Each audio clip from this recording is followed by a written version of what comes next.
সকল শিক্ষার্থীকে স্বাগত জানিয়ে শুরু করছি ম্যাথ ক্লাস। আজকে আমি ম্যাথ ক্লাসে নবম দশম শ্রেণীর general math set and function page number 27 exercise number 1 এটি 2024 অর্থাৎ নূতন কারিকুলাম অনুসারে। তাহলে দেখো নম্বর 1-এর এখানে ক, খ এবং গ এখানে তালিকা পদ্ধতিতে প্রকাশ করো। আমরা তালিকা পদ্ধতিতে প্রকাশ করব।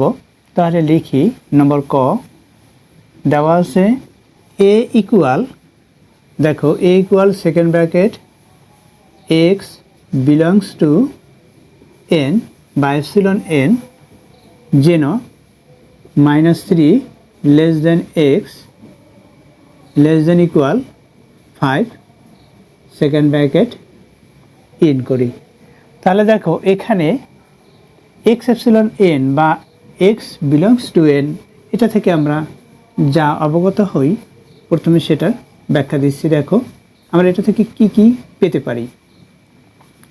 দেখো এখানে এন হচ্ছে সকল স্বাভাবিক সংখ্যার সেট অর্থাৎ ন্যাচারাল নাম্বার, স্বাভাবিক সংখ্যার সেট। এন ইকুয়াল আমরা জানি 1 2 3 ডট ডট ডট ডট, এটা হচ্ছে এন এর মান। এখন আমরা স্বাভাবিক সংখ্যা কি, এখানে স্বাভাবিক সংখ্যা কি 0 ব্যতীত সকল ধনাত্মক অখণ্ড সংখ্যাকে স্বাভাবিক সংখ্যা বলা হয়। এগুলো ধনাত্মক সংখ্যা অর্থাৎ এখানে +1 +2 এগুলো হচ্ছে ডট ডট ডট, এগুলো হচ্ছে স্বাভাবিক সংখ্যা অর্থাৎ 0 ব্যতীত সকল ধনাত্মক অখণ্ড সংখ্যাকে স্বাভাবিক সংখ্যা বলা হয়। সুতরাং এখানে x এর মান হচ্ছে স্বাভাবিক সংখ্যা। আবার এখানে আমরা দেখতে পাচ্ছি মাইনাস দেয়া আছে অর্থাৎ -3 দেয়া আছে। যখন এখানে মাইনাস দেয়া আছে অর্থাৎ এখানে n ব্যতীত z হতো, কিন্তু এখানে -3 দেয়া আছে। যাই হোক আমরা এটা বুঝতে পেরেছি এখানে স্বাভাবিক সংখ্যা x এর মান হচ্ছে সকল স্বাভাবিক সংখ্যা। এখন এখানে -3 লেস দেন x এটা থেকে আমরা কি বুঝি, দেখো -3 লেস দেন x এটা থেকে আমরা বুঝি x এর মান -3 থেকে বড়, অর্থাৎ x এর মান -3 থেকে বড় কি হবে, -3 থেকে বড় হচ্ছে -2 -1 0 1 2 3 এভাবে x এর মান হয়। কেন আমরা এখানে 0 লিখলাম, এখানে দেখো যেহেতু এখানে -3 দেওয়া, আবার এখানে x এর মান বের করতে বলছে -3 চেয়ে -2 কেন বড় হয়। এটা আমরা প্রথমে দেখি সংখ্যা রেখা আঁকি। এটা হচ্ছে সংখ্যা রেখা মনে করি।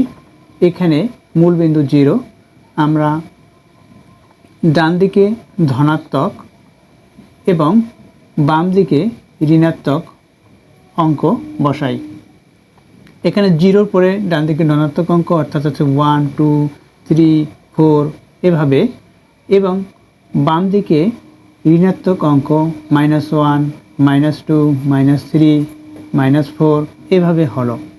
দেখো এখন কেন বললাম যে -2 -3 থেকে বড়, দেখো এই 0-র কাছাকাছি যে সংখ্যাগুলো অর্থাৎ এই ঋণাত্মক সংখ্যাগুলো সেগুলো হচ্ছে এই যে -3 এর চেয়ে -2 বড় অর্থাৎ 0-র কাছে, আবার -2 চেয়ে -1 বড়, এভাবে হয়। অর্থাৎ এটা হচ্ছে কোনো আমরা যদি কোনো ধনাত্মক ডিজিট ধরি অর্থাৎ 100 ধরলাম, এই 100 থেকে যখন -1 বাদ দেই তখন এখানে 99 হয় এবং -2 বাদ দিলে 98 হয়। এখান থেকেই আমরা অনুধাবন করতে পারি যে -1 -2 চেয়ে বড়।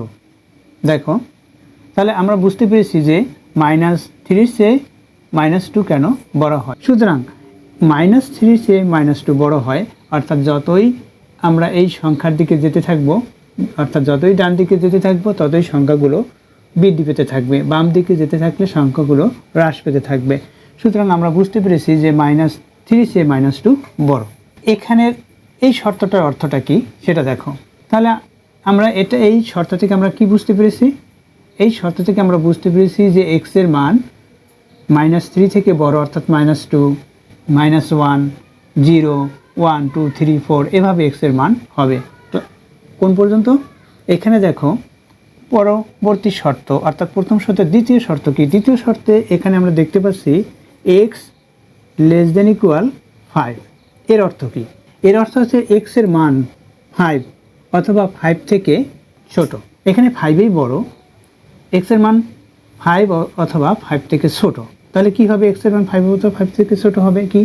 তাহলে 5 থেকে ছোট হচ্ছে যেমন 5, 4, 3, 2, 1 এগুলো হচ্ছে এক্স এর মান হয় 5 অথবা 5 থেকে ছোট। এখানে যেহেতু পজিটিভ, এখানে এই 5 ডিজিটটি পজিটিভ, সুতরাং এক্স এর মান পজিটিভ নম্বরেই হবে, অর্থাৎ এগুলো হবে। এখানে প্রথম শর্ত এবং দ্বিতীয় শর্ত অনুসারে আমরা যা পাই সেটা, এখানে কি এক্স এর মান -3 থেকে বড়, অর্থাৎ -2, -1, 0, এরপর কি এখানে 5 পর্যন্ত যাবে, অর্থাৎ 1, 2, এরপর হচ্ছে 1, 2, 3, 4, 5 এই পর্যন্তই এখানে এ সেটের সদস্যগুলো হবে। তাহলে আমরা কি লিখতে পারি দেখো, তাহলে লিখি এখানে n হচ্ছে স্বাভাবিক সংখ্যার সেট যেখানে n equal second bracket 1, 2, 3, 1, 2, 3, dot dot dot, এটা হচ্ছে স্বাভাবিক সংখ্যার সেট। এখানে এই শর্ত থেকে আমরা কি লিখতে পারি? এই শর্ত থেকে লিখতে পারি এখানে x এর মান -3 থেকে বড় এবং +5 এর সমান বা +5 থেকে ছোট। তাহলে লিখি এবং x এর মান -3 থেকে বড় এবং 5 অথবা 5 থেকে ছোট, এটা হচ্ছে x এর মান। তাহলে কি হবে x এর মান? যখন x = 1 হয় তখন এখানে শর্ত এখানে শর্ত, এই দুইটি শর্তটি সঠিক হবে।